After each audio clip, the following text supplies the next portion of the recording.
काशी विश्वनाथ एक ऐसा नाम जिसकी पहचान न सिर्फ काशी से जुड़ी है बल्कि एक पूरी सभ्यता से जुड़ी हुई है। ये वो नाम है जो धर्म के साथ साथ अब सियासत का भी एक बहुत बड़ा मुद्दा बन गया है। कचहरी कोर्ट के रास्ते होते हुए काशी विश्वनाथ अब एक विवाद में भी जा चुका है। विवाद ये कि आखिर मंदिर के साथ लगा हुआ ज्ञानवापी मस्जिद का हिस्सा किसके हिस्से में जाए। इस पूरे विवाद को समझने के लिए हमें इतिहास में पीछे जाना होगा। काशी विश्वनाथ के इतिहास को खंगालना होगा और इसी को समझने के लिए हम आपको लेकर आए हैं आज काशी विश्वनाथ। तो चलिए जानते हैं किस्सा काशी विश्वनाथ का।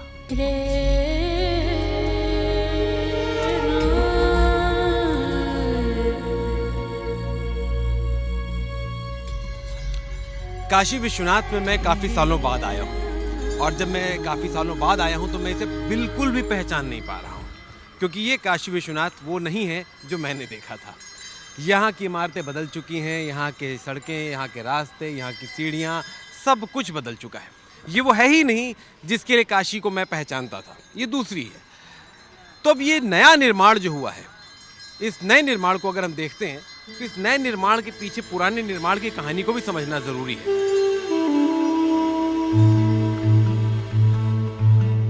इस वक्त मेरे पीछे जो तस्वीर आपको दिखाई दे रही है उसमें आपको एक तरफ काशी विश्वनाथ मंदिर दिख रहा है और दूसरी तरफ ज्ञानवापी मस्जिद।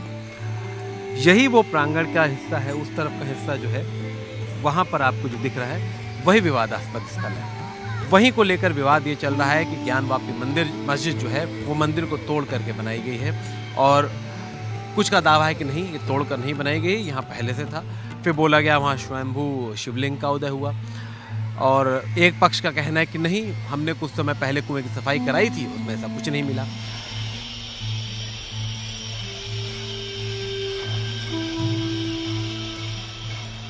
कि स्क्रीन पर काशी विश्वनाथ मंदिर का मुख्य द्वार दिख रहा है, उसके पीछे आपको गुम्बद दिखाई दे रहा है। ये काशी विश्वनाथ मंदिर, जहां इसके आगे का हिस्सा फिर भी आप पहचान सकते हैं, इधर का हिस्सा पहचानना मुश्किल है क्योंकि ये पूरी तरह से बदल चुका है।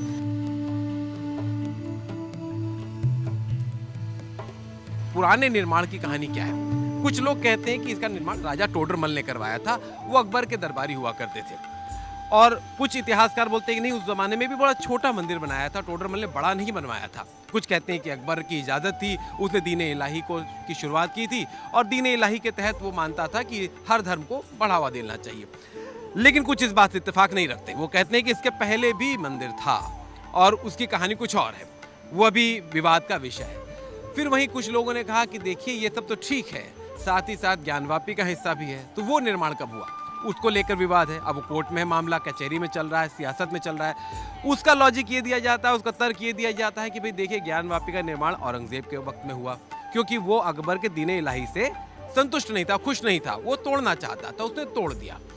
लेकिन वहीं कुछ इतिहासकार कहते हैं कि नहीं, ज्ञानवापी का निर्माण भी अकबर के काल में ही हुआ था और अकबर के काल में इसलिए हुआ था क्योंकि वो दीन इलाही को बढ़ावा दे रहा था और औरंगजेब जो था वो दीन इलाही से नाखुश था। तो ये भी विवाद का विषय है। लेकिन अब तक कोई भी साक्ष्य, कोई भी ऐसा प्रमाण नहीं मिला है जो इस बात को प्रमाणित कर सके कि हाँ उसके लिए तोड़ा गया, इसलिए निर्माण किया गया। ऐसा किंवदंतियों में, सुनी सुनाई बातों में कुछ जगह मिलती हैं।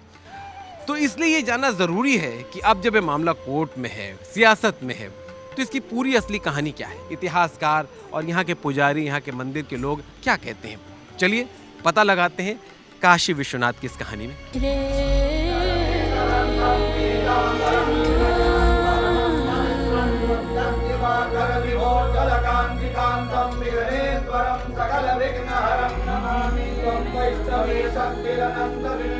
काशी विश्वनाथ को अगर समझना है तो यहाँ के लोगों से जानने से अच्छा और कोई जरिया नहीं हो सकता। टेक नारायण जी यहाँ के पुजारी हैं। नया मंदिर तो हम देख रहे हैं, जो पुराना मंदिर था उस मंदिर के बारे में बताइए कि वो कब अस्तित्व में आया। ये काशी में बहुत बार हमारे सनातन धर्म के आतताइयों ने काशी विश्वनाथ मंदिर विहीन काशी किया। और सबसे पहले विश्वेश्वरगंज में हमारे विश्वनाथ मंदिर हुआ करता था, ऐसा शास्त्र वचन है। और उसके बाद ज्ञानवापी में हमारा मंदिर था, उसके बाद उसको 2-3 बार ढाया गया। उसके बाद जो माता अहिल्याबाई के द्वारा भगवान विश्वनाथ जी ने प्रेरणा दिया तो अहिल्याबाई ने आज से करीब 350 450 450 साल पहले इस मंदिर का निर्माण कराया। उनको स्वप्न में दिखाई दिया, भगवान से जिस प्रकार से स्वप्न उनको दिखाई दिया उस प्रकार से शिवलिंग को लेकर के उन्होंने स्थापित किया। तब से लेकर के इस हम लोग भगवान विश्वनाथ जी की ज्योतिर्लिंग बताते हैं राजा टोडरमल ने भी निर्माण करवाया था बहुत समय पहले। हम लोगों के इतिहास में हम लोगों की जानकारी में नहीं है। अहिल्याबाई के द्वारा निर्मित मंदिर है और राजा रणजीत सिंह के द्वारा स्वर्ण मंडित है। अब वर्तमान में हमारे नरेंद्र मोदी के द्वारा जो पंजाब के राजा हुआ करते थे, जी जी जी, अच्छा, उन्होंने पुत्र की अभिलाषा थी, उनको संतान नहीं थे। संतान होने पर मैं यहाँ स्वर्ण मंडित करूंगा, इस प्रकार से उनकी इच्छा जागृत हुई, उनको संतान प्राप्त हुआ, पुत्र प्राप्त हुआ, उसके बाद उन्होंने स्वर्ण मंडित किया। जी, इस प्रकार का इतिहास समझ में आता है। एक चीज मैं पूछूंगा, बड़ी सुरक्षा बड़ी चाक चौबंद दिखाई दे रही है, क्या पहले भी इतनी सुरक्षा हुआ करती थी यहाँ पर? पहले ऐसे सुरक्षा नहीं थी। मैं विद्यार्थी था, BHU में मैं पढ़ता था। 1986 से मैं बनारस में बाबा विश्वनाथ जी का दर्शन करता हूँ, तो तब वैसी व्यवस्था, सुरक्षा व्यवस्था नहीं थी। कुछ जो हमारा विवादित ढांचा हमारा अयोध्या में जो ढाया गया, उसके बाद से सुरक्षा व्यवस्था तो टाइट कर दी गई है। तो ये अभी जो हमारा पीछे मालूम है आपको जो विवादित है यहाँ भी है, उसकी वजह से भी यहाँ पे सुरक्षा बढ़ी? हाँ, उसी की वजह से ही, ज्ञानवापी की वजह से, ज्ञानवापी की वजह से सुरक्षा बढ़ी है। अच्छा। और आवश्यक भी है, क्योंकि यहाँ थोड़ा सा सुरक्षा के दृष्टिगत थोड़ा सा सुरक्षा चौकस करना जरूरी भी होता है, इसलिए सब व्यवस्था ठीक है। ये पूरा मामला अब आस्था से उठकर अदालत का हो चुका है। इसीलिए कानूनी दांवपेच समझने के लिए हमने दोनों पक्षों यानी हिंदू और मुस्लिम पक्ष के मुख्य वकीलों से बात की। मुस्लिम पक्ष के वकील हैं अभय नाथ यादव और हिंदू पक्ष के वकील हैं विजय शंकर रस्तोगी। सबसे पहले हमने इनसे पूछा कि आखिर कोर्ट में मामला है क्या। मामला देखिए, इसमें था ये 91 से ये सूट चल रहा है। एंशिएंट आइडॉल जो भगवान शिव शंकर हैं, काशी विश्वनाथ, उनकी तरफ से एक सूट ये फाइल किया गया है कि जहाँ पर इस समय ज्ञानवापी मस्जिद स्थित है, एक्चुअली वो मस्जिद की ज़मीन नहीं है, बल्कि वो विश्वनाथ मंदिर की टेम्पल थी। और 1669 ईस्वी में 1669 में औरंगजेब के फरमान में उसको मंदिर को तोड़कर ही वहाँ मस्जिद को बना दिया गया है। एक्चुअली वो मस्जिद नहीं है, लिहाजा वो मंदिर की ही संपत्ति है और मंदिर को वहाँ पर जो मस्जिद जो बनी हुई है, इसको डिमोलिश करके उसका पोजीशन मंदिर को दे दिया जाए। ये सूट यहाँ पे चल रहा है। इसमें दो पक्षकार हैं विपक्षी में। एक जो यहाँ की जो लोकल मस्जिदें हैं उनका जो इंतज़ाम करती है उसको बोलते हैं अंजुमन इंतजामिया, और दूसरा उसमें है यूपी सुन्नी सेंट्रल वक्फ बोर्ड। सुन्नी सेंट्रल वक्फ बोर्ड इसलिए पक्षकार है कि ये जो ज्ञानवापी मस्जिद है ये as a waqf property, Sunni Central Board of Waqf में ये रजिस्टर है एज ए वक्फ प्रॉपर्टी। ये मुकदमा यहाँ पे चल रहा है। 18 अप्रैल 1669 के औरंगजेब बादशाह के फरमान से तोड़ा गया था। ये मंदिर है।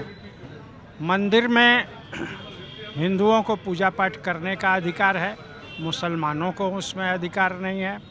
और हिंदुओं को और वादीगण को इस मंदिर को बनाने की इजाज़त दी जाए, निर्माण करने की इजाज़त दी जाए, इन सब के लिए किया गया। और यह कहा गया कि मुसलमानों को वहाँ से सर्वदा के लिए हटा करके हिंदुओं का कब्जा उस पर सौंप दिया जाए, इस बात के लिए दाखिल किया गया।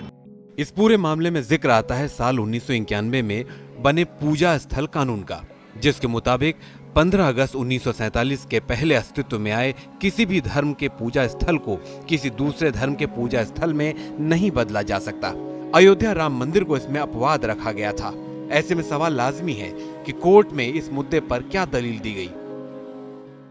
कि जब बाबरी मस्जिद गिरी तो उस समय एक वर्शिप एक्ट आया था। तो वर्शिप एक्ट में ये आया था कि कोई भी धर्मस्थल की जो भी स्थिति 15 अगस्त 1947 को थी उसको मेंटेन रखा जाएगा और उसके में किसी परिवर्तन या परिवर्धन या कोई उसमें चेंज नहीं किया जाएगा और उसके लिए कोई सूट भी फाइल नहीं किया जाएगा। यह बिंदु यहाँ से एक बार डिसाइड हुआ लोअर कोर्ट से बहुत पहले। तो इसमें यह मान लिया गया कि हाँ, ये मुकदमा वर्शिप एक्ट से बार्ड है, क्योंकि वर्शिप एक्ट ये कहता है कि अगर धर्मस्थल है तो मस्जिद इज़ आल्सो ए धर्मस्थल, तो उसको अगर आप तोड़ने की बात करते हैं तो वर्शिप एक्ट का वायलेशन हो जाएगा। लेकिन फिर उसका रिवीजन हुआ, रिवीजन में फिर वो रिवीजन अलाउ हो गया और वो मैटर अभी हाई कोर्ट में पेंडिंग है। कि उस एक्ट में धार्मिक स्थिति के यथा स्थिति बने रहने की है, तो धार्मिक स्थिति की यथा स्थिति कैसे मान्य होगी?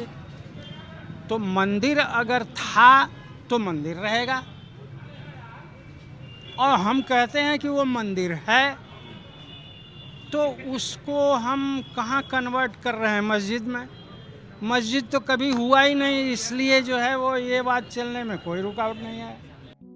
आप सोच सकते हैं कि ये विवाद भी अयोध्या में राम जन्मभूमि विवाद जैसा है, लेकिन जरा ठहरिए, इस पर भी दोनों पक्षों की अलग अलग राय है। अयोध्या और यहाँ का जो फैक्चुअल एस्पेक्ट है, लीगल एस्पेक्ट है, वो सब एक ही है। कोई सिमिलरिटी नहीं है, कोई सिमिलरिटी नहीं है, कोई सिमिलरिटी नहीं है। देखिए, ये जो मामला है यह बिल्कुल मालिकाने का मामला है, सीधे सीधे मालिकाना। वो आप बताया जा रहा है विश्वनाथ मंदिर की तरफ से ये कहा जा रहा है कि 3 अराजीज है, वो 3 अराजियाँ जो है वो 3 अराजियों पर मंदिर बनाई गई है और वो मंदिर की संपत्ति है, वो मस्जिद की संपत्ति है ही नहीं है। यहाँ पे सीधे सीधे मामला इस बात पर तय करना है कि जहाँ पर वो मंदिर बनी हुई है या जहाँ पर मस्जिद बनी हुई है वो उसका मालिक कौन है। देखिए, अयोध्या वाले मसले में बहुत सारी चीज़ें इन्वॉल्व थी, लेकिन दोनों का जो बैकबोन है, दोनों का जो मेन स्केलेटन वो बिल्कुल ऑल टुगेदर डिफरेंट है। इस पूरे मामले में सबसे बड़ा पेच है, आखिर संपत्ति का मालिक है कौन। एक पक्ष भगवान शिव को स्वयंभू मानता है तो दूसरा पक्ष पूछता है कि शिव को जमीन किसने दी। कोई भी देवता अपने नाम से संपत्तियां अर्जित कर सकता है और अपने नाम की संपत्तियों को कोई देवता होल्ड भी कर सकता है। इनके दावे में ये कहीं नहीं है कि जिन 3 संपत्तियों पर विश्वनाथ मंदिर को मालिक होना बताया जाता है वह संपत्तियां किस व्यक्ति द्वारा काशी विश्वनाथ को अर्पित की गईं। क्योंकि जब से शिवलिंग आया होगा तो संपत्तियां तो किसी की रही होंगी, लेकिन उसका असल मालिक कौन था कहीं नहीं बताया गया है। जबकि एक आराजी में बहुत दिनों से रेवेन्यू रिकॉर्ड में मस्जिद दर्ज है, राजस्थान मस्जिद की एंट्री बाकायदा दर्ज है। तो सवाल ये उठता है कि वह जो जहाँ पर ज्ञानवापी मस्जिद स्थित है उसमें 2 बिंदु है कि अगर ये मंदिर तोड़ करके बनाया भी गया, मस्जिद बनाई गई, तो ये तो एक सवाल खड़ा हो गया। दूसरा कि उस संपत्ति का मालिक कौन है। यहाँ स्वयंभू ज्योतिर्लिंग है। स्वयंभू ज्योतिर्लिंग का मतलब वो जमीन से स्वयं प्रस्फुटित हैं, वो उस स्थान पर मौजूद हैं, उन्हें न कभी हटाया गया न हटाया जा सकता है।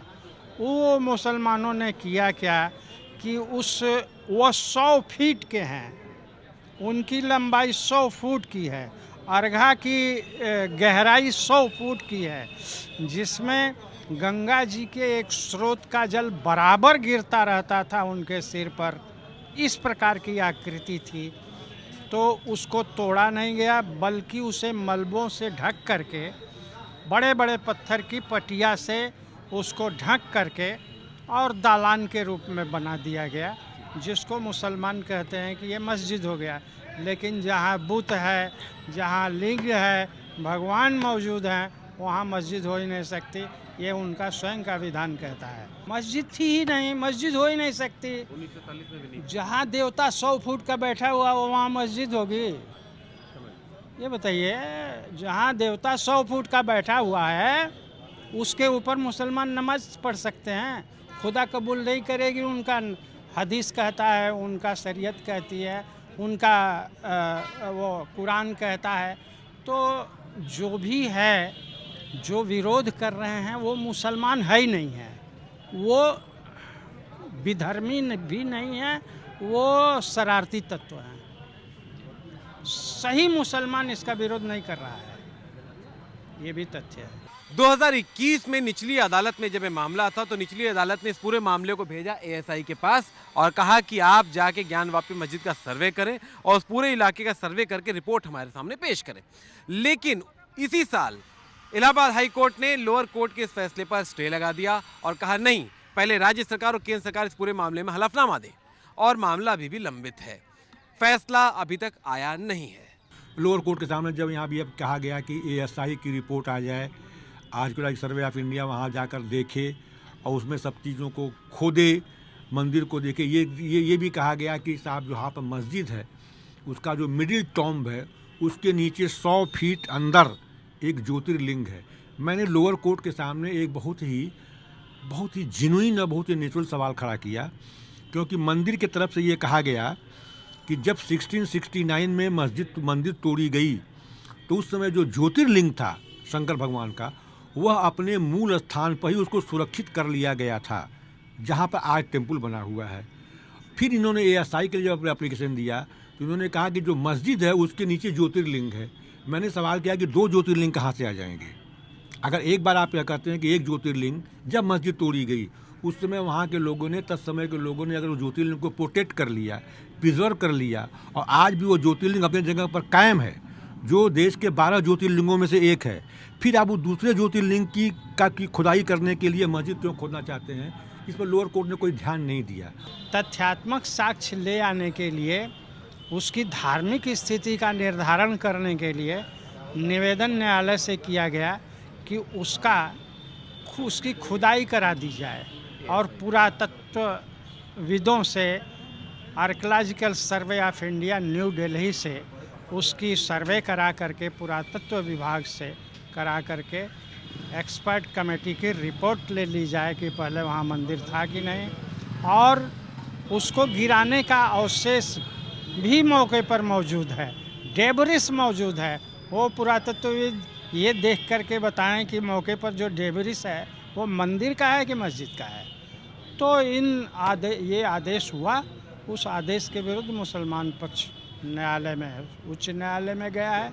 उच्च न्यायालय में तात्कालिक रूप से तो रोक लगा दी गई है, अभी बहस हम लोग करेंगे उसमें।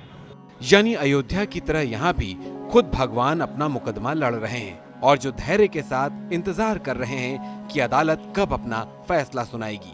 फिलहाल तारीख पर तारीख जारी है। यह है गोधौलिया चौराहा बनारस का। यहाँ भी तस्वीर बदली हुई है, चौड़ाई बदली हुई है, जमीन बदली हुई है, तो चौराहा पूरी तरह से बदला है। शहर के बहुत सारे हिस्से ऐसे ही बदल रहे हैं और इस बदलाव के बीच फिर भी बहुत सारी चीज़ें ऐसी हैं जो अभी भी पुरानी हैं, जिनमें बदलाव नहीं हुआ है। और उन्हीं में से एक मसला है ज्ञानवापी मस्जिद का, जो अभी भी कोर्ट में लंबित है। और अब ये देखना है कि इसमें क्या होता है आगे, क्योंकि ये सिर्फ मंदिर मस्जिद की बात नहीं है, ये यूपी की राजनीति का एक अलग पड़ाव हो सकता है। क्योंकि वो नारा आपको याद होगा, अयोध्या तो झांकी है, मथुरा काशी बाकी है। तो इसीलिए आने वाले वक्त में इसमें क्या होगा, ये न सिर्फ राज्य की बल्कि देश की राजनीति की दशा दिशा तय कर सकता है। कैमरा पर्सन गोपाल के साथ रोहित विश्वकर्मा, वाराणसी से एडिटर जी के लिए।